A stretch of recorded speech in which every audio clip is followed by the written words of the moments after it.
Quiero, quiero, a partir de este momento, si ya podemos empezar la grabación, en Amén. este tema maravilloso de la responsabilidad de los padres hacia los hijos, quiero invitarles a buscar en el libro de los Salmos, el capítulo 127, el versículo 3, 4 y 5.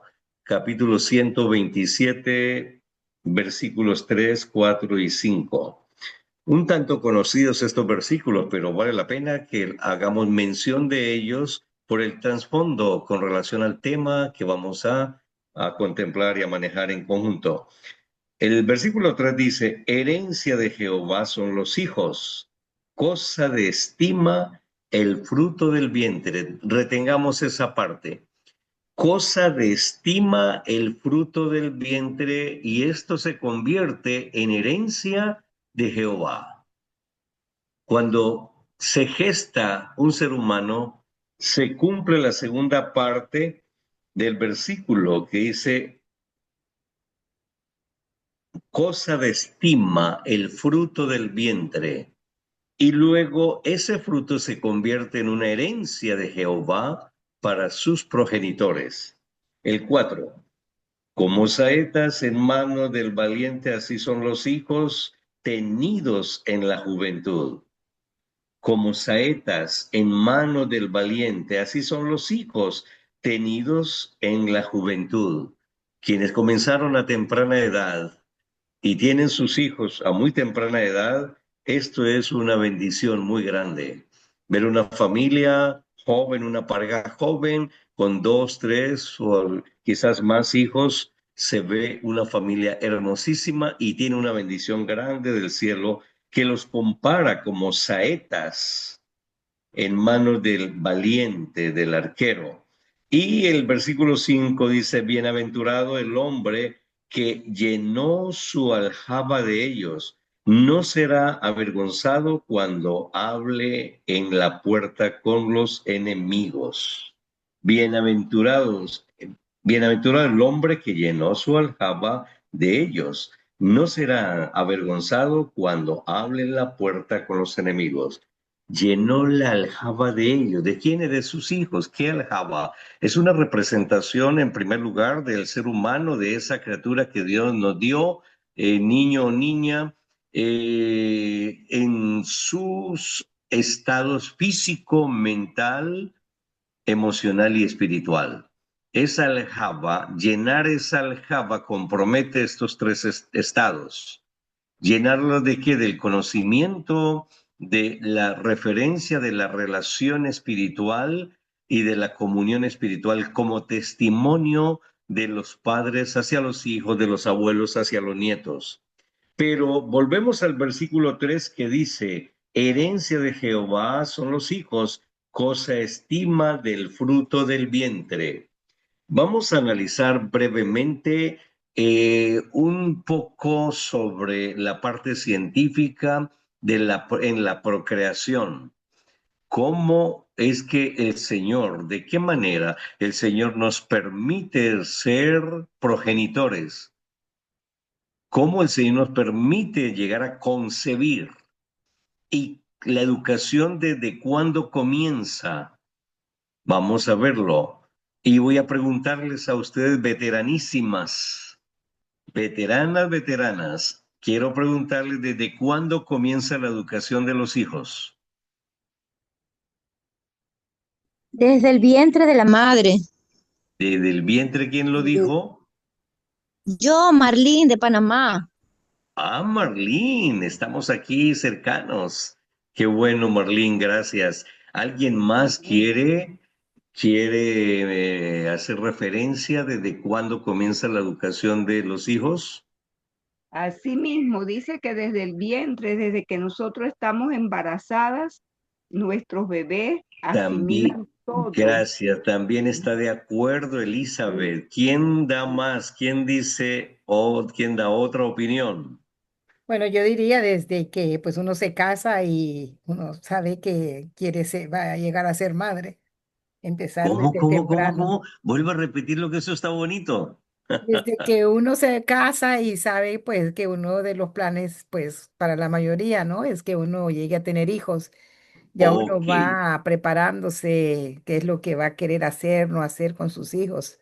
O sea, amén. desde Dios le aún antes de bendiga. quedar Dios le embarazado. bendiga. Dios le bendiga, hermana Cecilia. Voy a usar, Así es. voy a pedir un modelaje de alguno de ustedes. ¿Quién de ustedes tiene un hijo que se casó hace poco o un nieto? Yo tengo un hijo que se Yo casó en el hace 22, no sé si cuenta. Leito, sus hijos, ¿cuántos tiene casados? todos tres ya, pero el último ya tiene 6 años. Ok, vamos a trabajar con, ¿cómo es el nombre de él o de ella? Isaí. Isaí. Isaí. ¿Y el nombre de la esposa? Elizabeth. Elizabeth. ¿Cuántos años tenía Isaí cuando se casó? Tenía 29. 19. ¿Y cuántos Eh, tenía Elizabeth, Elizabeth? 17, 2 años menos. 2 años menos. Muy bien. En acuerdo, muy acertado, hermana Cecilia, su pensamiento, su respuesta al respecto. Aquí en este caso, en el ejemplo de Isaí y Elizabeth, 19 años antes de ello. Ah, ok, ¿tienen hijos? Sí, el pequeñito que vemos ahora ¿Qué de edad tres tiene años, el niño? ¿Qué edad tres tiene? años, 3 años. 3. O sea, 6 más 3, 9. Ok. Él tenía 19 más 3. Él concibió a los 21 años. No, él Sí. tiene 20. La corrección es que él tenía 29. Ah, perdón, 29. Y ella 27. Sí, Le entendí que 19 y 17. Ok, buena la corrección, muy válida. Muy bien. 29 cuando se casaron más 3 años para procrear son ¿cuánto? 32. sí. De 32 años y ella de 31 concibieron. 32 años Isaí fue preparado para comenzar la educación. ¿Tienen uno o varios o ya tienen dos hijos? Uno, Uno. ¿Cómo se llama el niño? Sebastián. Sebastián. 32 años ellos se prepararon para educar a Sebastián desde el momento que él fue concebido, pero ellos se prepararon, él 32 años. ¿Quiénes lo prepararon? Nada menos que Leito y mi querido amigo pastor, y él nació en el conocimiento del Evangelio, ¿verdad? Así es. Amén. 32 años y ella 32 y 33 y ella 31 años, se preparó, los padres de ella la prepararon para, siguiendo el curso del pensamiento de la hermana Cecilia, que ese es el real. La educación de los hijos comienza muchos años antes de la concepción, de acuerdo al tiempo que concibe ese hombre y esa mujer. Así que he ahí la importancia de la brecha generacional de la educación de la familia, educación cristiana familiar. Ahora permítanme compartirles una lámina, solo una sola laminita voy a entrar para compartir, ¿sí está bien? Claro, sí. Sí, Bueno, ok,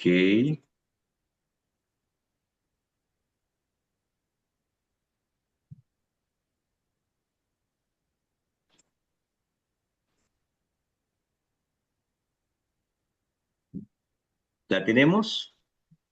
sí. Perfecto. Perfecto. Esta es una tabla de un recorderis para todas ustedes, queridas madres y queridas abuelas, abuelos, si hay por allí alguien, para que veamos el proceso de la formación del ser humano. Aquí tenemos la concepción en esta Y, este vértice, donde el padre deposita 23 cromosomas de papá y la madre 23 cromosomas, para un total de 46 cromosomas. Allí fue la concepción. Esa concepción está en conjunto de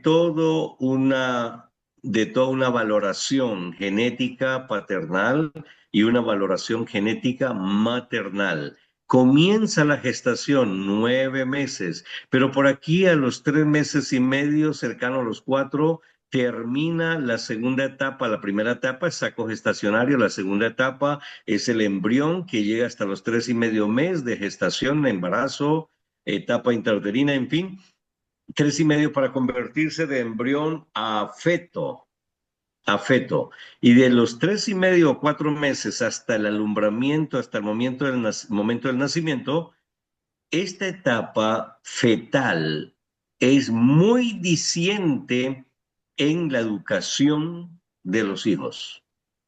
Los últimos 5 meses de embarazo son claves porque científicamente está muy calculado, aunque esto está desde la misma concepción, pero mucho más sensible esa criatura que se convirtió en feto para recibir el influjo emocional de la madre y el influjo sentimental. Ejemplo, un embarazo traumático, una etapa traumática o un embarazo traumático se entiende cuando hay problemas en el orden de esa pareja. De pronto el esposo se fue y ella no hace sino llorar todo el tiempo, quedó desvalida, afligida, triste, los sentimientos por el piso y por lo tanto las hormonas correspondientes a experimentar esa emoción, esos sentimientos, decae enormemente y ese sentir emocional y sentimental de la madre en ese estado traumático por algún tipo de problema o circunstancia adversa y negativísima afecta directamente al feto, ya sea niño o niña, lo que se está gestando allí. ¿Cómo se afecta? A través del cordón umbilical en la alimentación que está recibiendo a diario constantemente esa criatura. Las sustancias químicas, por ejemplo, si es tristeza por abandono o por peleas, si es una madre con una autoestima un poco baja y no se defiende, sino que reprime y calla y llora, la dopamina y la serotonina tienen un bajonazo enorme. Ellas, cuando están en un buen nivel químico, la estabilidad emocional y sentimental es agradable. Pero al haber un bajonazo, ¿qué sucede? Al haber un bajonazo, entonces la persona decae anímicamente y esto lo experimenta la criatura al instante, simultáneamente. Hay un proceso que se llama durante los 9 meses de embarazo que tiene una relación íntima entre la madre y el feto, se llama simbiosis. La simbiosis, la definición de simbiosis significa el mismo sentir de dos seres de la misma naturaleza a la misma hora, aunque estén en lugares, ella esté en lugares diferentes, puede sentirlo a la misma hora y el feto lo experimenta simultáneamente. Si ella llora, el feto se lastima, siente tristeza. Si ella ríe emocionalmente, se siente muy bien, el feto también va a mostrar una alegría sin igual. Entonces, cuando viene el momento del nacimiento, ya para el momento del nacimiento, prácticamente esta criatura trae un patrón de conductas y comportamientos debido al estado anímico que la madre experimentó ante todo en los últimos 5 meses. Y esto es lo que el niño va a experimentar hasta los 3 primeros años, que es otra etapa bastante crucial. Desde el nacimiento a los 3 primeros años se denomina la primera infancia. La primera infancia. Y aquí voy a hacer un análisis general. Ustedes observan aquí el número 8 en esta gráfica, ¿verdad? El número 8.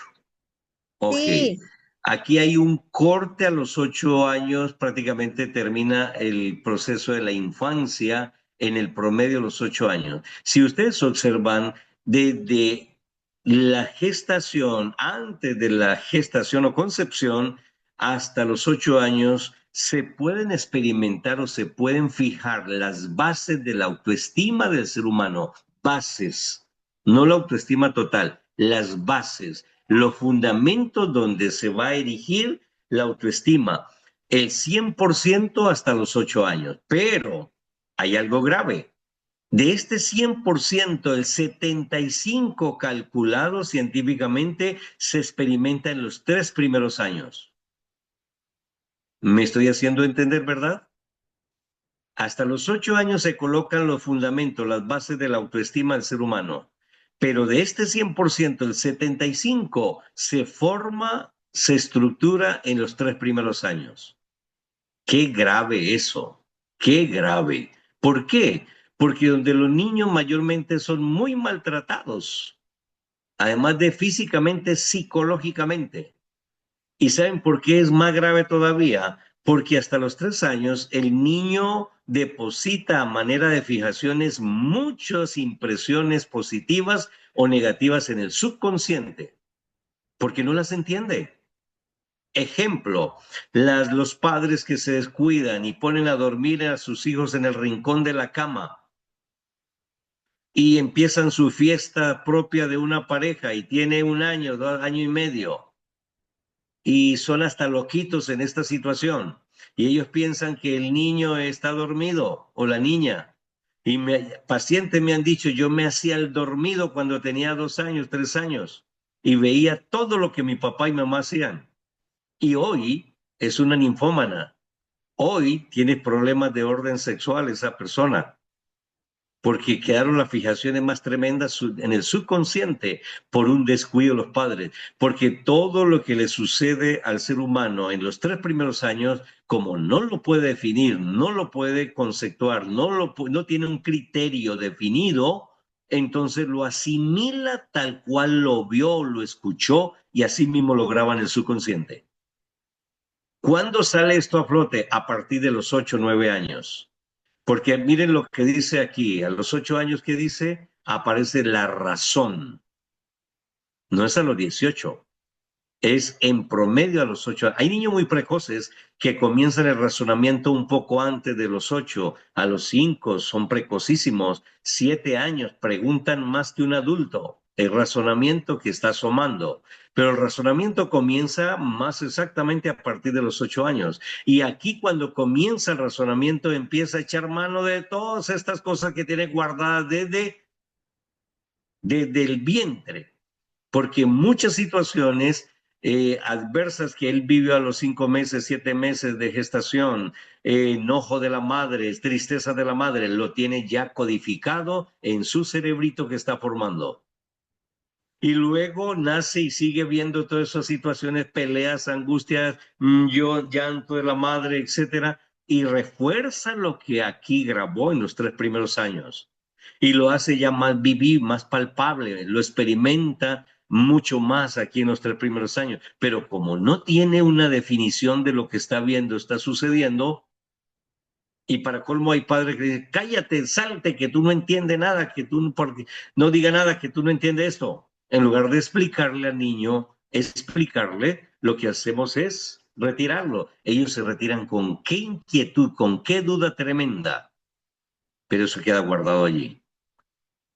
Por eso tenemos pacientes que recuerdan las acciones de abuso sexual en el campo de la sexualidad o hubo incluso violaciones, lo recuerdan muy palpablemente después de los 7, 8 años.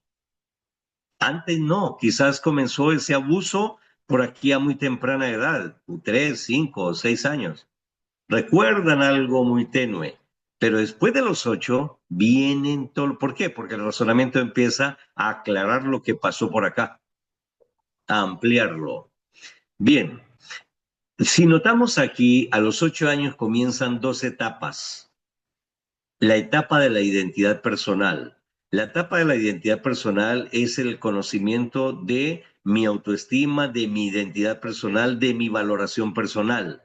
Y comienza también la etapa de la identidad sexual. Las dos dan un inicio de acuerdo a lo que hayan vivido los 8 primeros años. Ejemplo, para la identidad personal, la valoración, la autovaloración personal. Si el niño fue maltratado o la niña en los primeros 7, 8 años, su autovaloración personal fatal. No sirvo o mantiene agresivo, su agresividad a flor de piel o todo apabullado, recogido por allí, dependiendo el tipo de temperamento que trae. Si por aquí en los primeros 7, 8, 9 años hubo problemas de orden sexual, aquí la etapa, el inicio de la etapa sexual fatal. Por eso es que niñas de 8, 9, 10, 11 años en el transporte colegial, que es mixto ese transporte, ellas buscan a los compañeritos, aún en el aula, se les sientan en el canto, los besan, los abrazan, porque traen traen un arrastre tremendo desde sus primeros años con relación a la identidad sexual. Quiero hacer un stop acá, si hay alguna pregunta.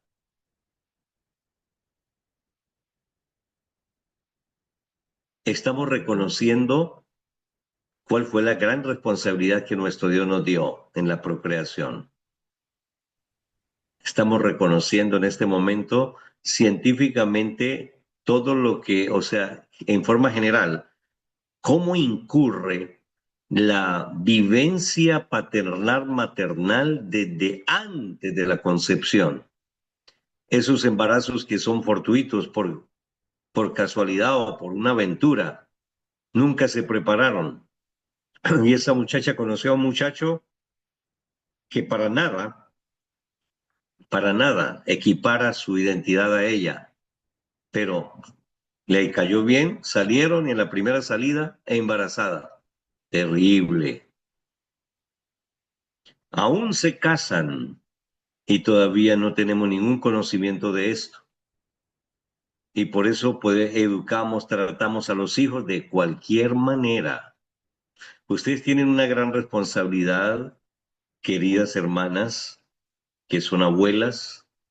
Sus hijos están en proceso de nietos, perdón, y bisnietos están en proceso de enamoramiento, ya están casados, están criando, como el caso de Isaí, Elizabeth con Sebastián, que tiene 3 años. 3 años. Sebastián está aquí, en la primera etapa, la etapa de la primera niñez. En la etapa de la primera niñez. Ya Sebastián tiene un bagaje grandísimo en su cerebro, en el subconsciente, de todo lo que Isaí y Elizabeth le dieron en estos 3 primeros años y también comportamientos y conductas que vivieron ellos como pareja en el tiempo de la gestación o embarazo.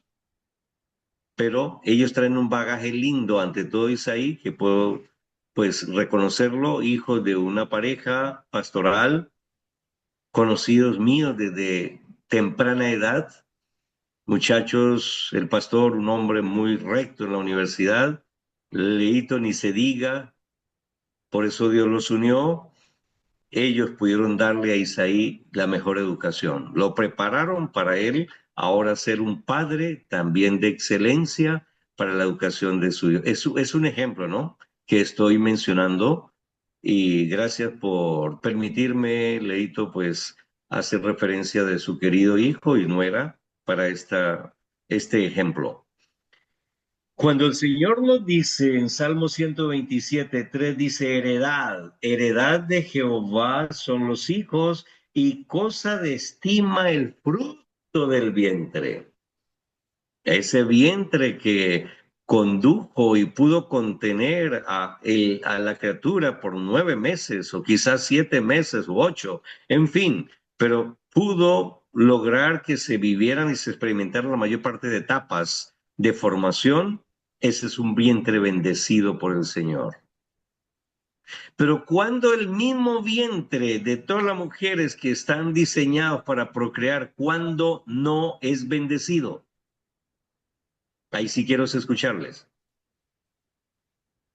Repito la definición dice, y cosa de estima es el vientre, es el fruto del vientre. Esa cosa de estima es la valoración que Dios le da a la mujer y al padre por haber dado y aportado 23 cromosomas para la gestación que se ubicó, se anidó en el vientre de esa madre y de gran estima Dios está listo para bendecir ese vientre. Pero ¿cuándo no es bendito en el Señor ese vientre? Cuando la mujer es maltratada por el esposo. Correcto. Cuando Cuando, ajá, La, siga, hermana, cuando siga. la, cuando tiene una violación. Ujú. Ajá, cuando es violada, abusada. Ujú. Correcto. Hay muchos factores de altísimo riesgo para que se pierda la bendición de Dios. Cuando Dios dice de gran estima es el vientre, el fruto de ese vientre, Dios está considerando, es mi hija, me busca, ora a diario por el fruto que lleva en el vientre. Conocí a una pareja, y voy a mencionarlo no porque Leito posiblemente lo conoce, y el doctor me dijo, cuando usted quiera dar testimonio de lo, el doctor Ordóñez de Bucaramanga, ¿no lo Ah, conoció? sí, Sí, yo sí, creo que sí. sí, Él es nefrólogo. ya. Ok, él se casó con una joven educadora, muy consagrados al Señor, muy consagrados. ¿Sabe qué hacía esta hermana? Tuvieron dos hijas, creo que ellas se casaron con pastores. Eh, ¿Qué hacía esta madre? Marta se llama ella, con sus dos hijas cuando las tenía en el vientre, en su turno. Todos los días le repetía un mandamiento, cantaba, les hacía cultito desde el momento que quedó embarazada hasta que hubo el nacimiento. Todos los días le hacía a esta hermana cultito y le repetía los mandamientos de Dios. Terminaba el décimo y volvía y continuaba el día siguiente con el primero a cada una. Yo alcancé a conocerlas ya formadas, señoritas, de paso muy hermosas. Qué chicas más cristianas dedicadas al Señor, porque fueron enteramente dedicadas desde el vientre al Señor. Y esto es lo que Dios dice, y de gran estima es el fruto del vientre, pero puede convertirse en la maldición más grande cuando los padres viven una vida descontrolada, desorientada y por supuesto que el aporte biológico y psicológico para sus hijos y físico pues no es el adecuado, no honra el nombre del Señor, sino que están preparando a un ser humano para que sea presa fácil del enemigo, lamentablemente.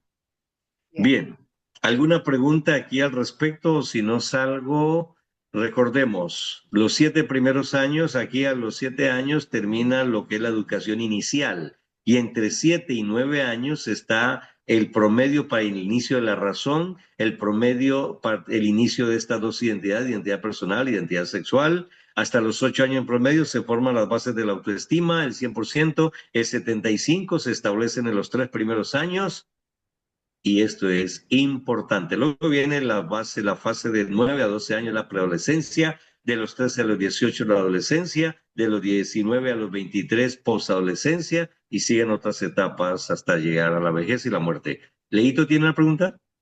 Sí, Adelante, adelante. este, bueno, como padres, dentro de el tema está basado lo que estás hablando de nuestra responsabilidad ante Dios con nuestros hijos, ¿verdad? Y además de eso, pues la guía que hemos sido para ellos. Ahora la pregunta surge cuando somos que desde muy pequeñitos son dedicados al Señor, se hace su culto familiar y todo lo mejor posible. Sin embargo, cuando llegan su mayoría de edad que toma sus decisiones eh, y por circunstancias, a veces muchos hemos guiado a iglesias donde los muchachos dicen que eh, culto, culto, culto, culto, y como que cuando ya cumplen mayoría de edad, se dan como un break, salir de la iglesia. Correcto. En las iglesias que pastoreamos, siempre tenemos esa pregunta: ¿y cómo queda, hermana Leo o pastor O'Neill, cuando hemos hecho todo lo posible y sin embargo el hijo está fuera de la iglesia? ¿Cómo entonces, Ok, la pregunta de ellos es, ¿cómo entonces quedo yo ante Dios? ok, gracias. Es una pregunta genérica, es un común denominador a nivel internacional. Ok, yo tengo que mencionar aquí que se da la mayoría de casos. Hay casos muy escasos donde la pareja son súper consagrados al Señor. Cuando la pareja se consagran totalmente al Señor, las conductas de esos padres son muy diferentes, muy accesibles, muy positivas para sus hijos. Hay amor verdadero, hay afecto, hay respeto. Pero aquí tengo que aplicar algo que dijo el Señor Jesús, y eso va para la iglesia en primer lugar. No todo el que dice Señor, Señor heredará el reino de los cielos, sino el que haga la voluntad de mi Padre. Hermana Eleito, en el ministerio que ustedes desarrollaron, los años que yo desarrollé directos en el ministerio, que fueron casi 9 años, encontramos, y ustedes muchos más años, encontramos esta falencia. Pero sí, yo hice la investigación porque siempre me ha gustado el tema de familia y soy psicoterapeuta familiar varios años atrás, y empecé a hacer investigación, pero ¿qué pasó aquí? Y no, me encontré que en la mayoría de los casos, muchas parejas no viven lo que predican. No viven lo que predican. Ejemplo, en Cali me pasó algo cuando estuve pastoreando en Cali. Un día prediqué en mi distrito en una de las iglesias y me fui rápido a la iglesia principal porque tenía una reunión con los ancianos de allí de la iglesia y quise llegar antes de que ellos se fueran. Llegué tempranito, terminé, te comentó, el culto fue temprano donde estuve y llegué como en la mitad del sermón, estaba predicando el primer anciano. Cuando salió, llegó el momento de salir, el anciano se ubicó en la puerta, yo me hice al lado de él, pero primero él para que despida la hermandad. De repente llegó el hijo mayor de él, de 9 años, y lo abrazó y le dijo, papito, delante mío, le dijo, papito, ¿por qué no nos venimos a vivir aquí a la iglesia? Y le repitió, y él se hizo como el sordito, despidiendo a la hermandad. Y el niño lo sacudió y le dijo, papá, ¿por qué no nos venimos a vivir aquí a la iglesia? Yo también, pues quedé con una incógnita en ese momento. Y el papá le dijo, pero ¿por qué haces esa pregunta? Y ahí sí reaccionó él y le preguntó 2 veces, pero dime, ¿por qué preguntas eso? Papá, porque usted aquí sí nos abraza, aquí sí es un padre excelente, pero en la casa usted nos pega, nos grita, nos dice de todo. A mí me gustaría que mejor viviéramos aquí en la iglesia. ¡Wow! Primer anciano. Wow. Ese hermano no hallaba qué hacer. Yo lo abracé y le dije, no se preocupe, hermano. El Señor nos da las directrices para educar la familia, para educar los hijos. Pero el niño fue muy sincero. Y esta es la realidad. Muchos quieren educar a sus hijos a bibliazos, por la cabeza, por todos lados. Sí, pero su comportamiento, es más, en el momento que están haciendo las correcciones a los gritos, mire lo que dice aquí en la Biblia, mire aquí el proverbio dice, y el mandamiento, honra a tu padre, a tu madre, y hasta le puyan la cabeza, mire, enseñando algo que ellos no viven, algo que no viven. Y luego se preguntan, pero ¿por qué mi hijo se descarrió? Si toda la vida yo hice culto con ellos, sí. El caso no es hacer culto. El caso es hacer culto con un comportamiento muy, muy similar y de la fuente del cielo, un comportamiento muy cónsono al culto que se hizo. ¿Me hago entender? Y entonces, a veces le echamos culpa a la iglesia. Y a veces no, es que el anciano tal le gritó a mi hijo y él no quiere volver a la iglesia. No fue el anciano. Él ya iba irritado a la iglesia, iba prejuiciado a la iglesia. Si notamos, muchos jóvenes llegan y se hacen al final de la iglesia, con sus compañeritos, con sus amigos. A veces no atienden bien el sermón, no atienden ni siquiera el sermón. Hoy por hoy con el celular, algunos se sientan, pero se dedican todo el tiempo a abrir el celular y pegados al celular. Eso es una indicación, es un indicativo que en el hogar la educación no es plenamente cristiana. Esa educación está mancillada, está afectada por un comportamiento humano inadecuado, que queremos matizar ese comportamiento inadecuado con lo espiritual. Y jamás se matiza, jamás hay consonancia entre lo puro y lo impuro. Jamás. No se puede ligar. Entonces, lamentablemente sí es un común denominador por el estilo de vida que llevan la mayoría de las familias hoy por hoy. Y hoy por hoy está mucho más pesado, porque aún el padre de familia está aquí con la computadora, con el celular, el hijo en su cuarto con su computadora, celular, tablet, todos regados, aún comen cada uno con ese aparato en la mano. Y sin embargo, queremos que ellos asistan a la iglesia, cooperen en la iglesia y se mantengan en la iglesia. Un acomodamiento espiritual en las normas cristianas muy a la manera humana, secular, material, lamentablemente. Por eso la iglesia tiene un grado de frialdad enorme. En la iglesia de la Odisea. Bien, gracias, Leito. Buenísima la pregunta. ¿Habrá No, otra pregunta? gracias también por la aclaración. Sí. ¿Habrá otra pregunta, hermanos, hermanas? Bien, voy a salir del cuadro. Ok, ahora sí nos vemos más de cerca. Hermanas queridas, aquí de Testimonios para la Iglesia, el tomo 5, la página 298. 299 dice: a veces los padres esperan que el Señor haga precisamente el mismo trabajo que les asignó a ellos, en vez de restringir y controlar a sus hijos como debieran. Los engríen y consienten y satisfacen sus caprichos y deseos. Cuando estos niños salen de sus hogares, lo hacen con caracteres deformados por el egoísmo, apetitos descontrolados y obstinación. Carecen de cortesía o respeto hacia sus padres y no aman las verdades de la religión ni la alabanza a Dios. Han crecido con rasgos que son una maldición para ellos mismos y los demás por toda la vida. El hogar no es nada feliz si se dejan florecer las malas hierbas de la disensión, el egoísmo, la envidia, la pasión y una malhumorada testarudez en el abandono, en el abandonado huerto del alma que es la familia. Justamente lo que acabamos de mencionar, mis amadas hermanas.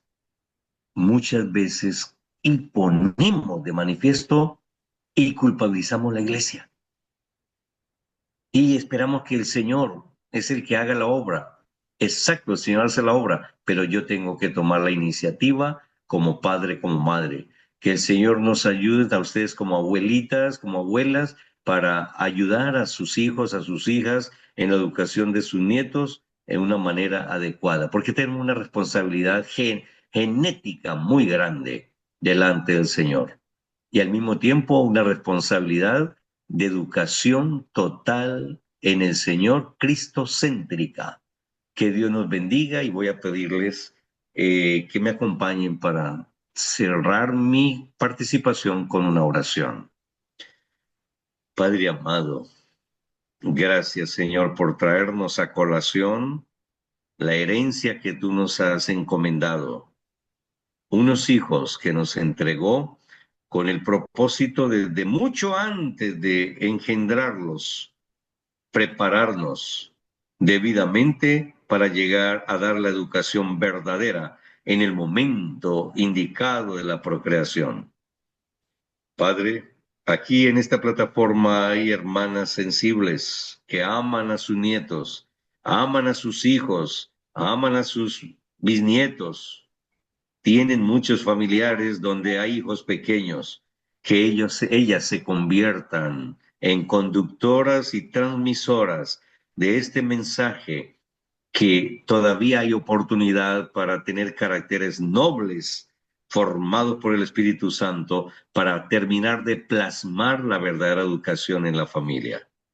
Gracias, amado Dios, por darnos este privilegio de ser padres terrenos, pero al estilo, a la manera tuya, Padre amado, de acuerdo a toda la vivencia del cielo, porque lo dices en el Espíritu Profecía, Hogar Cristiano, página 11, dice, Padre, que espera que todo hogar en la tierra cristiano sea un cielo pequeño, que esta sea el santiseña para todos los hogares cristianos en estos días de la Iglesia Adventista del séptimo día. En el nombre sagrado del Señor Jesús lo imploramos todo. Amén.